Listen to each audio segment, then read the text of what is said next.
Multi level marketing antara harapan dan kenyataan. Benarkah multi level marketing adalah jualan door to door atau sales? Multi level marketing adalah bisnis yang tidak bergengsi. Multi level marketing hanya menguntungkan orang-orang yang pertama gabung. Yang bergabung belakangan pasti rugi. Multi level marketing adalah bisnis yang menipu. Benarkah demikian? Banyak pertanyaan mungkin yang Anda terima selama ini kan. Apaan MLM? MLM itu kan bisnis penipuan. Betul nggak? Anda bisa jawab? Nggak bisa bang, paling gue cuma bisa ngotot.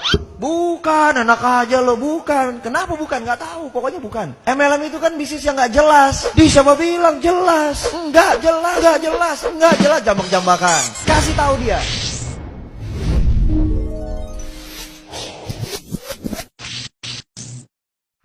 Anda tahu nggak bahwa di dunia ini ada sistem pemasaran? Setiap perusahaan yang ingin mencari keuntungan pasti harus menjual produk. Produknya itu bisa berupa barang, bisa berupa jasa, betul?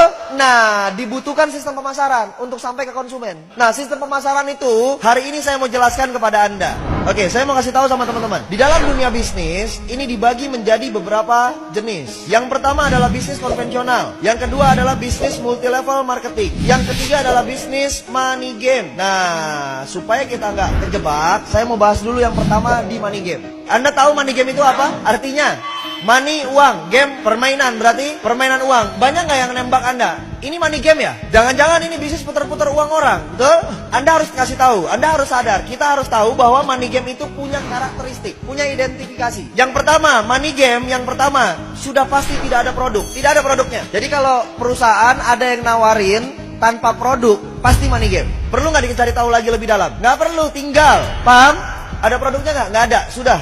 Tinggal. Identifikasi yang kedua, ada produk tapi harganya selangit. Contoh, produknya harganya selangit itu dibandingkan sama produk-produk yang ada di pasaran. Contoh misalnya odol. Odol biasa beli Pepsodent berapa harganya? Goceng, ceban gitu ya. Nah, ini ada perusahaan misalnya, dia punya produk odol juga. Harganya berapa? 50.000, 100.000. Apa kelebihannya? Pas sikat gigi, giginya jadi emas. Paham nggak maksud saya nih? Jadi harganya terlalu berlebihan, terlalu jauh. Produknya misalnya air minum, air mineral. Air mineral biasanya berapa? 5.000. Ada nggak yang jual sampai 50.000? Itu money game, itu identifikasi money game. Yang ketiga, sebenarnya tidak ada produk, tapi pura-pura ada produk. Biasanya sistemnya cicil atau tabung. Misalnya contoh, perusahaan itu menawarkan Anda produknya emas, tapi nanti dapat barangnya tahun depan. Jadi setiap bulan Anda taruh uang dulu. Perusahaan itu menawarkan travel, perjalanan umroh, perjalanan haji. Sifatnya tabung tiap bulan. Kapan dapatnya? Ntar 2 tahun lagi, ntar tahun depan. Nah, itu hati-hati, itu money game. Pura-pura ada produk, padahal produknya nggak tahu kapan adanya. Produknya nggak jelas. Paham? Dan ini udah banyak di masyarakat. Jadi 3 identifikasinya. Anda ketemu sama perusahaan seperti ini yang nggak ada produk atau produknya harganya selangit, atau nggak ada produk tapi pura-puranya ada produk dengan cara mencicil atau menabung. Sudah, tinggalkan. Itu bukan perusahaan yang benar. Paham?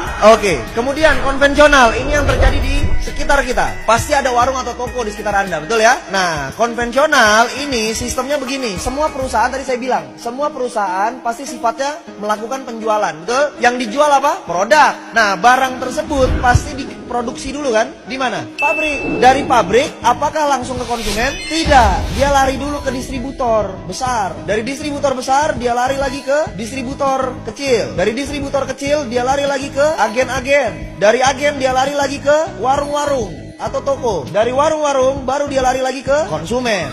Paham? Oke, yang saya mau tanya, konsumen tahu nggak ada barang yang di warung, ada barang di agen, ada barang di distributor kecil, di distributor besar? Taunya dari mana? Harus ada iklan.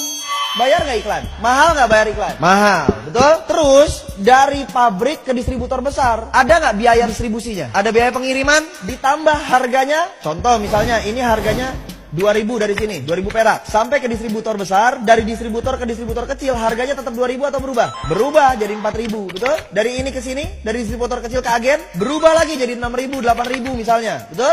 Dari agen ke warung, sudah nyampe angka 12.000. Dari agen ke warung, dari warung ke konsumen, harganya jadi 20.000. Paham nggak? Padahal modal awalnya berapa? Nah, kelebihan itu banyak dibagi-bagi. Menjadi jalur distribusi, menjadi jalur iklan, menjadi jalur marketing. Itu di jalur apa? Konvensional. Semua warung begini. Semua barang yang ada di sekitar Anda begini prosesnya. Rokok begini, sampo begini, sabun begini. Paham? Oke. Saya nggak banyak bahas di situ. Yang saya banyak mau bahas adalah nih, multi level marketing. Lalu kalau begitu, apa bang kelebihannya multi level marketing? Multi level marketing ini adalah perusahaan di mana barangnya tetap yang produksi pabrik. Dari pabrik lari ke distributor distributor tunggal namanya. Itulah perusahaan multi level marketing. Dari distributor tunggal larinya kemana? Ke konsumen. Langsung. Loh, terus bang, kan konsumen ini kan member.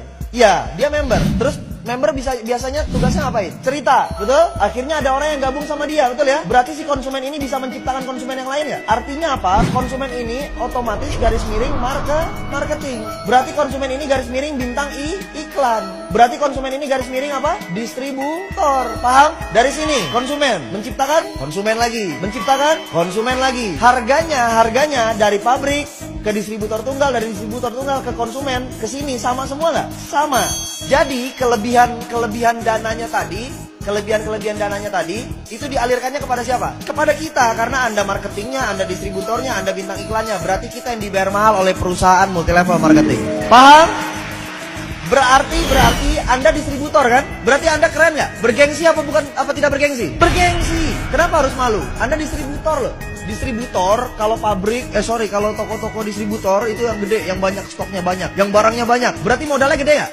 Kalau kita di multi level marketing, modalnya perlu gede nggak? Nggak perlu. Paham? Oke, satu kelebihan lagi yang saya mau bahas. Anda lihat, Anda perhatikan. Biasanya jumlah barang yang dimiliki konvensional dari pabrik, dia ngoper ke distributor besar ini biasanya bersyarat. Artinya paket besar. Anggap misalnya 10.000 piece. Begitu sampai turun ke distributor kecil, ini turun menjadi 2.000 piece. Dari sini turun ke agen misalnya 500. Ke warung-warung misalnya 100. Ada batasan jumlah barang yang dikirimin, stoknya. Berarti pertanyaan saya begini, si warung ini bisa nggak lebih kaya daripada agen? Nggak mungkin, orang jualannya cuma 100 tiap hari. Agen jualannya 500 tiap hari. Mungkin nggak dia lebih kaya daripada ini? Tidak mungkin. Agen mungkin nggak lebih kaya daripada distributor kecil? Tidak mungkin. Distributor kecil mungkin nggak lebih kaya daripada distributor besar? Tidak mungkin. Betul?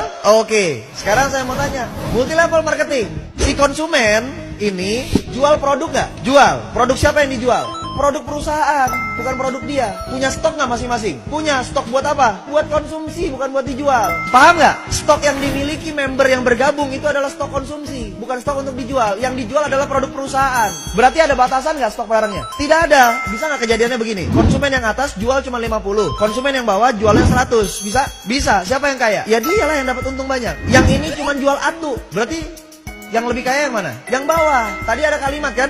MLM adalah bisnis yang memperkaya yang di... Salah atau benar? Salah. Karena justru multi level marketing lah yang melawan konsep bisnis memperkaya yang di atas. Kalau konvensional, udah pasti yang atas lebih kaya. Kerja di kantor, udah pasti yang atas lebih kaya. Gaji staff sama manajer gede mana? Berarti itu yang memperkaya yang di atas. Kalau multi level marketing, tidak memperkaya yang di atas sama sekali. Oke, berarti kita harus bangga dari perusahaan multi level marketing. Berikan aplaus yang luar biasa diri Anda.